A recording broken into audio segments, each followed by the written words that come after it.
안녕하십니까? 우리 피부 생리학. 이번 시간은 10주차 강의가 되겠습니다. 10번째 강의가 되고요. 우리 10번째 강의 주제는 보시는 바와 같이 피부의 생화학적 특성. 우리 피부를 포함해서 인체, 또 인체 내에서도 이제 피부와 같은, 피부뿐이 아니죠. 우리 인체 내의 다양한 그런 곳에서의 어떤 생화학적 특성. 그 중에서 특히 이제 이번 시간에는 피부와 관련된 그러한 생화학적 그런 이제 내용들, 이런 것들을 같이 이제 다뤄보겠습니다. 먼저 우리 피부의 생화학적 특성을 살펴봄에 있어서는 우리 생물체 내에서 모든 세포들에서는 이제 수천 개의 화학적 반응이 끊임없이 일어나고 있게 되는 것이죠. 그리고 이러한 반응들을 연구하는 우리 생물체 내에서의 어떤 화학적 반응이라든가 이런 것들을 연구하는 그러한 이제 분야를 갖다 우리가 소위 생화학 이렇게 이야기를 하게 됩니다. 그러다 보니까 이러한 이제 피부에 있어서도 생화학적 특성 이런 것들을 갖다 이제 우리가 살펴보게 되는데 바로 생화학적 원리 중에서 특히 에너지 대사라든가 또는 유전 정보에 대한 내용과 밀접한 관련성을 지니고 있는 물질들이 우리 생체 내에는 단백질이라든가 탄수화물 그리고 지방 이런 것들이 굉장히 중요한 요소고 이러한 물질들 이러한 요소들은 우리 피부에게 있어서도 굉장히 다양한 역할, 기능을 하고 있는 것들이죠. 생명을 이루는 기본 요소에는 이제 세포막의 기능을 갖다 우리가 이제 이야기를 하게 되는데 바로 이러한 세포막이라고 하는 것은 세포 내부에 있는 그런 이제 물질들을 갖다 보호한다라든가 또는 어떤 유용한 물질들의 세포 내 침투라든가 세포 외부로의 배출 이러한 것들을 갖다 선택적으로 조절하는 그런 역할을 세포막이 이제 하게 되는 거고요. 바로 이러한 세포막의 구조는 우리가 이제 피부 생리학 앞에서도 쭉 이제 했었고 다른 그러한 내용 중에서 등장하는 인지질 이런 것들이 이제 관여를 하고 있고요. 인지질은 보통 이제 이중층으로 형성이 되어 있고 그리고 또 인지질뿐만이 아니라 단백질 이런 것들도 세포막의 어떤 구조 그리고 특성 이런 것들을 갖다가 이제 담당을 하고 있습니다. 바로 이러한 인지질이라고 하는 것은 우리 몸에도 유성 성분 그리고 수성 성분, 즉 어떤 지질이라든가 이런 것들은 이제 유성 성분들인 거죠. 그리고 나머지 이제 수성 성분들, 이제 수분이라든가 이런 것들, 바로 이런 것들을 갖다가 잘 혼합이 돼서 그래서 우리 체내에서 원활하게 순환할 수 있도록 이제 도와주게 되는데 바로 인지질이라고 하는 것은 그런 역할을 갖다 도와주는 역할, 도와주는 그런 이제 기능을 하게 되는데요. 그렇기 때문에 인지질은 친수성 부분과 그리고 소수성 부분 이 부분을 갖다 고루 가지고 있고요. 같은 한 분자 내에 가지고 있어서 그 유성 성분들 그리고 수성 성분들 이런 것들이 잘 혼합이 돼서 또 잘 뭐라 그럴까 균일화돼서 그래서 우리 체내에서 이렇게 순환할 수 있도록 그렇게 이제 도와주게 되는 것이죠. 그래서 이제 인지질 같은 경우는 지금 이제 보시는 것처럼 세포 내외를 갖다가 연결해주는 그런 이제 역할을 하면서 세포 내외에 그런 어떤 물질의 이제 선택적인 출입이라든가 이런 것들에도 이제 관여를 하는 그런 요소라고 이제 볼 수가 있습니다. 바로 이렇게 생명을 이루는 기본 요소 중에 어떤 세포막을 이루는 인지질에 대한 것도 같이 한번 잠깐 살펴봤고요. 바로 우리 인체 내, 체내에 존재하는 그런 다양한 물질들, 이러한 물질들은 그런 기본 구조가 상당 부분이 탄소화합물로 이루어져 있어요. 탄소화합물이라고 하는 것은 탄소를 기본으로 해서 수소라든가 산소, 질소, 그리고 황, 또 밖에 이제 아주 미량의 그런 이제 원소들 이런 것들이 서로 이제 결합을 해서 그래서 이루어진 화합물들을 갖다 우리가 탄소화합물 이렇게 이야기를 하는데요. 바로 이러한 탄소화합물들은 화합물의 종류가 굉장히 많습니다. 그러면서 우리 생체 내 또 생체뿐만이 아니라 생명체를 이루는 그런 이제 생물체의 활동에 직접적으로 관여를 하게 되는 그런 형태를 갖다 띠고 있고요. 예를 들자면 생물체 내에서 어떤 이제 생명 활동에 관여를 하는 그러한 물질들을 보면은 우리가 핵산이라고 얘기를 하는 DNA라든가 또는 RNA 또 그리고 뭐 단백질 그리고 조금 전에 말씀드렸던 세포막의 역할을 하는 인지질 또는 뭐 우리가 어떤 에너지원으로 쓸 수 있는 포도당 또는 ATP 그리고 뭐 우리가 이제 실제로 우리 산업화라든가 생활에서 많이 쓰고 있는 그런 이제 에너지원이 되고 있는 화석연료 이런 것들도 결국은 이제 탄소화합물로 구성이 되어 있죠. 뭐 그림에 나타난 것처럼 포도당은 저렇게 이제 탄소 6개를 갖다 가지고 있으면서 그러면서 육각형 구조, 뭐 때로는 오각형 구조, 뭐 이런 형태를 갖다 이제 가지고 있고요. 아미노산 같은 경우 지금 보시는 구조식은 이제 글라이신이라고 하는 이제 아미노산을 갖다 나타낸 건데 여기도 마찬가지 탄소를 중심으로 해서 질소라든가 수소, 산소 이런 것들이 같이 결합이 되어 있죠. 이렇게 탄소라고 하는 것은 우리가 탄소화합물을 만드는 기본 골격을 갖다가 이루고 있지만은 이 탄소의 경우는 원자과 전자가 4개로 구성이 되어 있습니다. 그래서 최대 4개의 어떤 이제 공유 결합, 4개의 결합을 할 수 있는 그런 이제 그 역할을 할 수 있고요.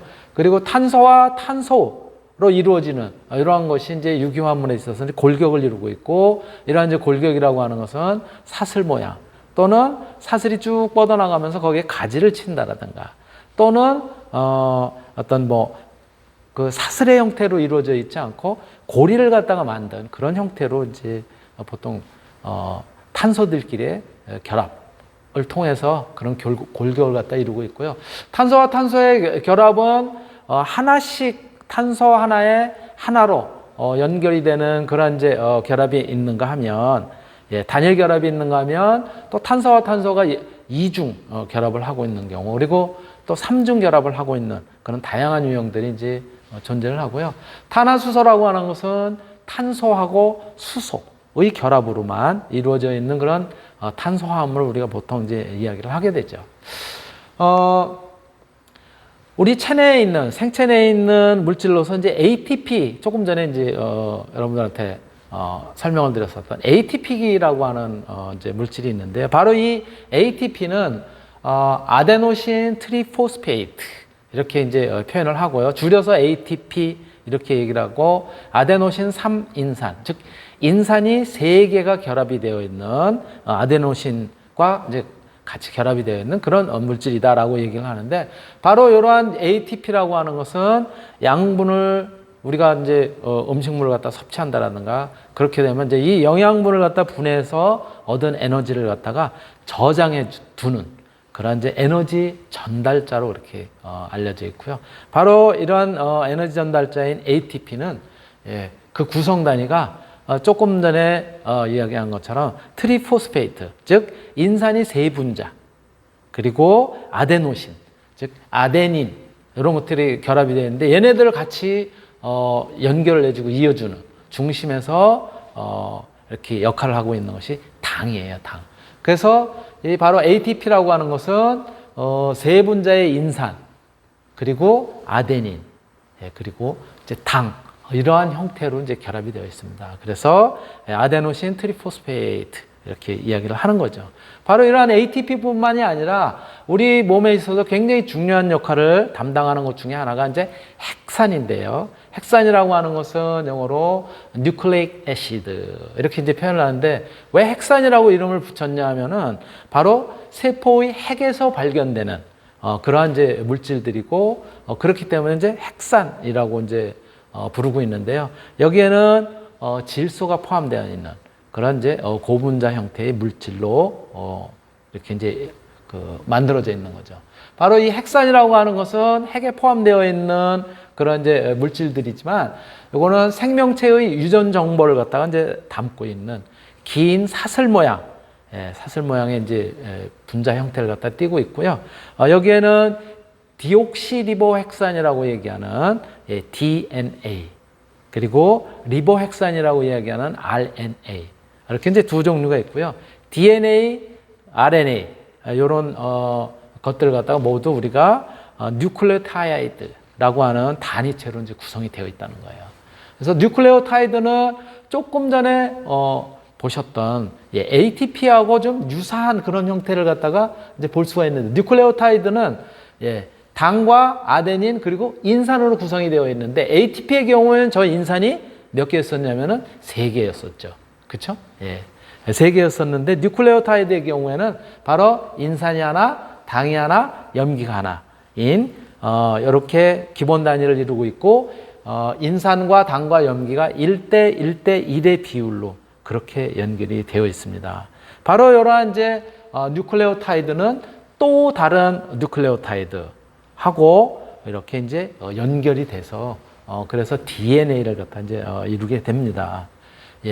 여기에 이제 요 아데닌이라고 하는 것이 이제 우리가 소위 이야기하는 이제 염기, 이렇게 이제 이야기를 하게 됐죠.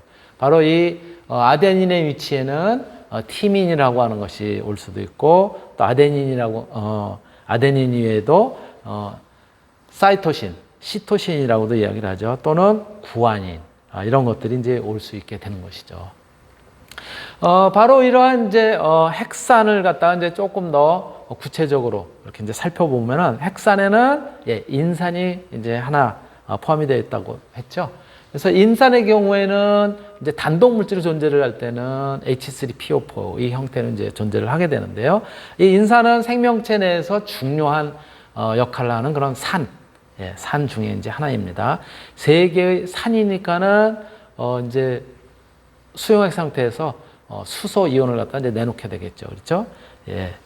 수소 이온, H 플러스 이온을 갖다 이제 내놓게 되는데, 인산의 경우에는 수소 이온 3개를 갖다 이제 내놓게 됩니다. 그리고 인산의 루이스 구조식은 중심 원자인 그런 이제 이것이 이제 4개의 산소 원자 이런 것들하고 공유 결합을 하고, 바로 이런 것이 확장된 옥테트 규칙이 이제 적용되는 그런 형태를 갖다 띠고 있고요. 그리고 이제 당은 탄소가 보통 이제 5개로 이루어져 있는 5탄당도 있고, 6개로 이루어져 있는 6탄당, 탄소라는 거죠. 이런 형태로 되어 있는데, 주로 이제 DNA를 갖다 이제 구성하고 있는, 또는 핵산을 갖다 구성하고 있는, 여기에서 이제 당은 5탄당의 탄수화물로 DNA를 구성을 하고 있고요. 이러한 당들은 디옥시리보스이고, DNA의 경우에는, 그리고 RNA의 경우에는 이제 리보스. 디옥시리보스라는 건 뭐냐면은 옥시전이에요. 즉 산소가 없는 그런 얘기고요. 하나가 이제 빠진, 그리고 RNA는 그냥 리보스, 이렇게 이제 이야기를 하죠. 그래서 여기 보시면은 RNA를 이루는 그런 당의 형태보다는 DNA를 이루는 당의 형태가 전체적으로 봤을 때, 그렇죠? 저 밑에 쪽에 DNA의 경우에 당은 저 OH 옆에 H가 붙어 있는데, 여기 RNA를 이루는 당의 경우에는 여기 O가 하나 더 있죠. 그래서 제가 하나가 부족하다 해서 디옥시, 그렇죠? 산소가 빠져있다라고 하는 이제 그런 이제 표현을 갖다 이제 쓰게 되는 것이죠. 바로 이런 것들이 이제 당이고요. 또 이제 핵산을 이루는 것 중에 이제 하나가 이제 염기라고 얘기를 했잖아요. 염기라고 하는 것은 질소를 포함하는 염기성 물질이에요. 그러면서 DNA를 구성하는 그런 이제 그 물질로서 요 아데닌 A로 표현하죠, 줄여서. 그 다음에 구아닌 G로 표현을 하고요. 그 다음에 사이토신 C, 그리고 티민 T로 이제 표현을 하는데, 이렇게 4가지 염기가 서로 이렇게 이제 그 위치, DNA의 위치에 어느 것이 되든 들어가서 자리를 잡을 수 있습니다. 그런데 바로 이러한 염기의 배열 순서에 의해서 DNA의 유전 정보 형태로 이제 기록이 되는 거죠. 구조는 각각 아데닌, 구아닌, 사이토신, 그 다음에 티민의 구조는 각각 이러한 형태를 갖다 이제 띠고 있고요. 여기에서 아데닌, 구아닌, 사이토신, 티민 이런 것들은 비공유 전자쌍을 가진 질소 원자를 갖다 이제 포함하고 있습니다. 그리고 각각 물에 녹아서는 수소이온에게 전자쌍을 제공할 수 있기 때문에 수소이온한테 전자쌍을 제공하기 때문에 염기로 작용을 한다는 것이죠. 그리고 RNA, RNA의 염기에 있어서는 DNA의 염기하고 조금 다른 그런 유형을 갖다 이제 보이고 있죠. 아데닌이라든가 구아닌, 사이토신까지는 이제 똑같은데 DNA의 경우에는 티민이 있는데 반해서 RNA의 경우에는 우라실이 있다. 이런 점이 조금 이제 DNA하고 RNA하고의 어떤 이제 차이점이다. 이렇게 이야기를 할 수가 있습니다. 바로 이러한 이제 DNA의 구조는 인산과 결국은 이제 당하고 그 다음에 인산. 저렇게 오각형을 갖다 이루고 있는 당하고 그 다음에 인산이 이제 결합을 하고 있고요. 인산에 포함되어 있는 3개의 OH기 중에서 2개는 위아래로 이제 그런 형태로 이제 당과 결합을 해서 당과 인산의 골격을 갖다 이제 이루게 되고요.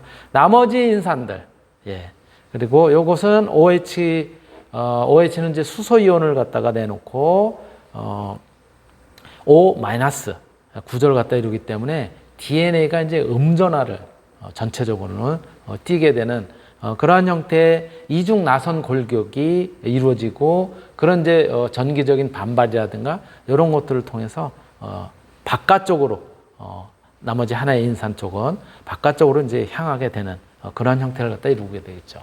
그리고 염기하고 염기들의 결합들, DNA를 이루는 이제 염기들, 아까 이제 말씀드렸던 것처럼 그 염기에는 아데닌, 구아닌, 티민, 사이토신 이런 것들, 그렇죠? DNA의 경우에는 그 다음에 이제 RNA의 경우에는 우라실이, 그렇죠?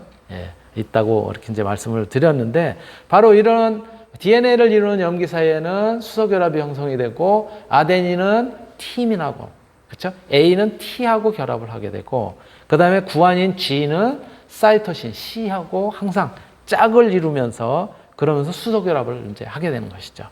이때 아데닌은 티민하고 2개의 수소 결합을 이루고 있고, 그 다음에 구아닌은 사이토신과 3개의 수소 결합을 갖다가 이제 이루고 있어가지고 그런 이제 구조를 보면은 이렇게 아데닌과 티민, 구아닌과 사이토신이 어떻게 서로 염기끼리 연결이 될 때 수소 결합을 갖다 이루는지를 갖다가 나타낸 그림이고요.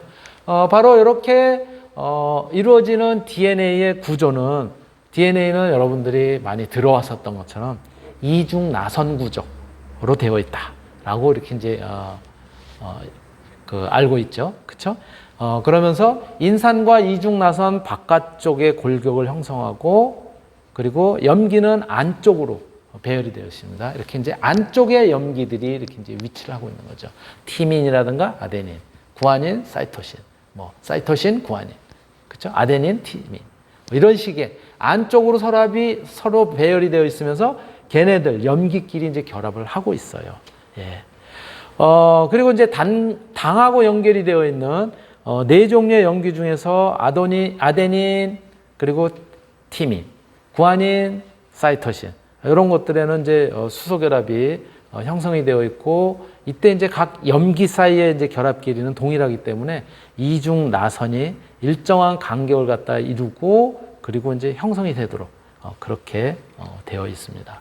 자, 그러면 DNA는 도대체가 왜 이렇게 이중 나선 구조를 갖다 이루고 있는지 그거 한번 설명을 영상으로 같이 한번 보실까요? 네. 영상으로 보기 전에 요 그림 다시 한번 그림을 보시면은 요렇게 틀어져서 그래서 구조를 갖다가 이렇게 이제 나선의 형태를 갖다가 이제 띄고 있다라고 말씀을 드릴 수가 있습니다. 네, 영상 같이 한번 보시겠습니다. DNA는 하필 이중 나선 구조인가? 왓슨과 크릭이 제시한 DNA 이중 나선 구조의 발견은 20세기 과학의 최대 업적 중 하나로 평가받고 있다. 그런데 DNA가 이중 나선 구조라는 것이 그렇게 중요한 일인가? 보면 볼수록 명쾌하단 말이지. 기가 막히게 아름다운 친구. 우리는 확신했다. 이토록 간단하면서 명쾌한 것은 틀림없이 옳을 수밖에 없다. 그들이 밝힌 DNA 구조는 이러하다. 두 줄의 끈으로 된 사다리가 가로대를 중심으로 꼬여 있는데 이 끈은 당과 인산으로 이루어졌고 사다리 안쪽의 가로대는 염기가 정해진 짝과 수소 결합하여 두 개의 사슬이 풀리지 않도록 단단하게 결합되어 있다. 염기는 아데닌과 티민이 짝을 이루고 구아닌과 시토신이 짝을 이룬다. 이렇게 쌍을 이룬 구조 때문에 DNA 가닥은 비틀린 줄사다리 같은 모양으로 서로를 싸고 돌면서 이중나선을 이룬다. 각 가닥은 서로 거울상이다. DNA의 이중나선 구조는 이러한 질문에 모두 쉽게 대답해준다. 100조개쯤 되는 세포들이 모두 같은 유전 정보를 갖는다고? 270여 종의 세포가 다 다르게 생겼어도 유전 정보가 같다고? DNA는 복제되기에 최적화된 구조이다. 세포가 분열할 때 지퍼를 열듯이 염기쌍을 이어주는 수소 결합을 끊고 이중나선을 반으로 갈라 두 가닥으로 만든다. DNA 각 가닥에 상보적인 염기쌍인 A와 T, C와 G를 붙여 새로운 DNA 가닥이 합성된다. 그 결과 이중나선 DNA 분자 두 개가 완성되고 그것들이 두 딸 세포의 유전 정보를 제공한다. 무슨 소리인가 하면 DNA 복제에서 이중나선 한쪽 가닥의 염기 서열이 ACTAG라고 하면 반대쪽 가닥은 TGATC가 된다. 이렇게 염기가 상보적인 염기인 A와 T, C와 G끼리만 서로 짝을 이루는 원리는 이중나선의 한 가닥만 있으면 나머지 가닥의 염기 배열을 자동으로 알 수 있게 한다. 즉, 간단히 나머지 가닥을 만들어 DNA 복제가 일어나게 한다. 1952년에서 1953년으로 넘어갈 즈음 그들은 확신에 찬다. 염기쌍의 이런 상보성이 유전 물질에 어울리는 일종의 복제 메커니즘을 암시한다는 생각이 떠올라 사라지지 않았다. 이토록 간단하면서 명쾌한 것은 틀림없이 옳을 수밖에 없다. 이로써 어떻게 유전자의 유전적 메시지가 그토록 정확히 복제될 수밖에 없는지 명백해졌다. 누가 그려놓은 것일까? 아니면 스스로 진화한 것인가?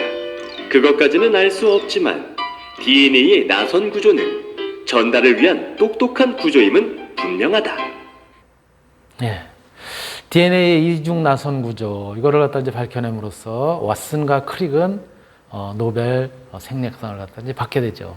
그렇죠? 예, 여러분들이 아시는 것처럼 예, DNA는 그래서 이렇게 이중 나선 구조를 갖다가 가지고 있고 염기는 염기끼리 그렇죠? 예.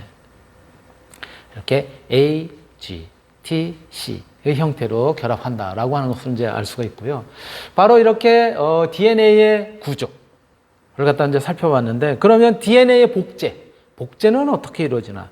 DNA가 복제될 때는 염기쌍 사이에 수소 결합이 이제 조금 전에도 잠깐 언급이 있었지만은 끊어지면서 이중 나선에 이제 한쪽 끈이 풀려서 두 가닥을 갖다 이제 끊어지면서 가닥을 갖다 이제 이렇게 벌리면은 거기에 서로 대응이 되는 그런 이제 가닥들이 이제 새로 만들어지는 거죠.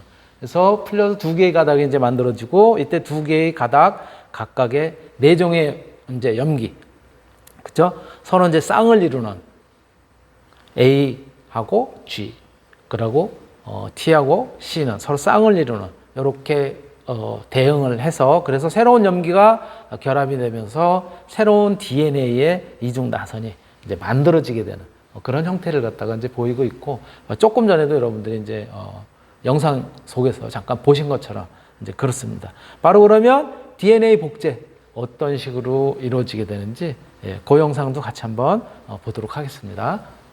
DNA 유전 정보는 어떻게 발현되는가? 이번 화에서 알아보자. DNA는 엄청난 정보를 가지고 있다. 하지만 이 정보로 하는 일은 단 하나, 단백질을 만들게 하는 일. DNA의 유전 정보로 어떻게 단백질을 만들어내는지 알아보자. 세포에서 단백질이 필요하다는 신호가 세포핵 안에 DNA로 오면 DNA의 유전자 정보를 mRNA에 사진처럼 찍어내는 전사 과정이 진행된다. 먼저 DNA 복제 때와 마찬가지로 이중 나선이 풀리고 풀려진 DNA 한 가닥에서 거울상 mRNA의 새로운 가닥이 만들어진다. 이때 DNA의 A, G, C, T 염기는 mRNA의 U, C, G, A 염기로 복제된다. 이렇게 mRNA로 유전자 정보가 전사되고 나면 mRNA를 세포핵 밖으로 내보낸다. 이제 mRNA로 전사된 유전 정보를 번역하는 과정이 진행된다. 세포핵 밖으로 나온 mRNA는 단백질 합성 장치인 리보솜과 결합한다. 이때 tRNA는 아미노산을 리보솜으로 운반해 온다. 잠깐! 이렇게 번역을 할 때 mRNA의 염기 3개가 하나의 아미노산을 지정하는 암호가 되는데 이것을 코돈이라고 한다. 즉, mRNA의 코돈과 tRNA가 결합하여 그 차례대로 아미노산이 이어지게 된다. mRNA의 코돈은 특정 아미노산을 가리키는 유전 암호이다. mRNA의 염기 배열에 맞춰 tRNA가 결합해 아미노산이 줄줄이 늘어서면 단백질 합성 성공! 한글은 14개의 자음과 10개의 모음으로 글자를 만들어 의미를 전달하고 컴퓨터는 0과 1의 두 숫자로 모든 정보를 처리하는데 생명체는 4개의 염기가 3개씩 짝을 이룬 코돈으로 아미노산이 배열되어서 단백질이 합성된다. 이로써 비비꼬인 기다란 이중나선에 불과한 DNA가 65억 명이나 되는 개성이 각기 다른 사람들, 100만 종이 넘는 곤충들, 열대우림의 온갖 식물들을 다르게 할 수 있다는 것이다. 네, 이렇게 DNA에 담겨 있는 유전 정보를 갖다가 이제 새롭게 발현시키고 또 변형시키고 하기 위해서는 지금 여러분들이 이제 살펴보신 것처럼 RNA가 이제 여기 이제 관여를 하게 되는 거고요. 즉, 먼저 DNA 이중 나선 구조가 이제 풀리면서 거기에 이제 RNA들이 연결이 되고 그 RNA가 이제 주는 정보에 따라 가지고 염기들이 이제 달라붙고 그러면서 사실은 그 배열들이 다른 것만 해도 완전히 물질이 달라지거나 이러한 형태로 이제 나타나게 되는 거예요. 사실 그 배열들이 달라지고 또는 그 염기 종류가 달라짐으로써 그러한 형태로 물질도 달라지고 또 생명체의 경우에도 뭐 예를 들어서 암컷이 달라지고 수컷이 달라지고 예를 들어서 암컷과 수컷을 갖다 결정짓는 것이 우리가 보통 이야기하는 뭐예요? 에스테르겐, 그렇죠? 에스테로겐 호르몬하고 테스토스테론이라고 하는 남성 호르몬하고 이제 다른 거 아니에요. 요 두 물질이 다른 것도 사실은 크게 다르지 않아요. 거기에 붙는 염기, 그러니까 이제 다름으로써 그렇게 이제 나타나게 된다는 거죠. 바로 이렇게 다양한 그런 이제 생명체 이런 것들은 DNA의 유전 정보를 갖다가 바탕으로 해서 어떻게 발현되는지에 따라서 굉장히 그 종류가 많아진다라고 이제 말씀을 드릴 수 있고요. 이러한 생체 내의 어떤 정보 또 생체를 갖다 이루는 물질과 관련된 것이 이제 우리 이제 생화학이라고 얘기를 했는데요. 예, 바로 피부 생화학과 관련된 그런 물질들이라든가 내용들 우리가 요 10강에서 이제 다루게 되고, 예, 1교시는 이걸로 마치도록 하겠습니다.